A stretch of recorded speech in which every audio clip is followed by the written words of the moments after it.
Hi guys! So, dumating tayong parcel at bubuksan natin.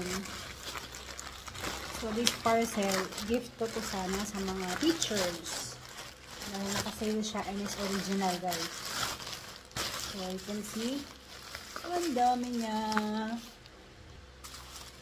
So, ito nabuksan natin. Oh, they are so nice. Ang ganda. Ang ganda ng item. I don't want to upload this kasi nga wala pang Christmas, you know. But I wanna share with you guys kung meron kayong mga gustong regaluhan. And this is not cheapy, alam mo yung very cheap. And these are original products as per the seller, ha? You know. So, ang cute na mga coin purses, mga mare, mga mommy dyan. So, ang cute. So, Seiko Sana coin purse. So, ang original price niya is there. Is 150 pesos. Oh, sorry.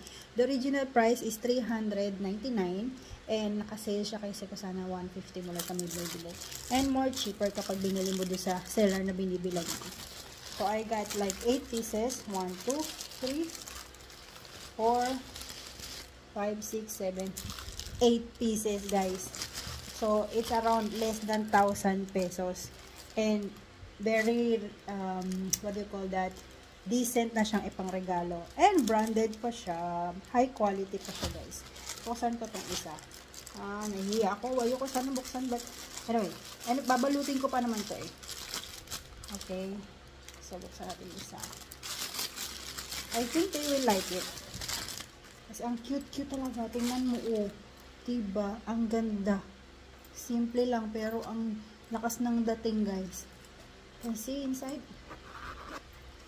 Oh, sa loob niya, may palaman. Joke.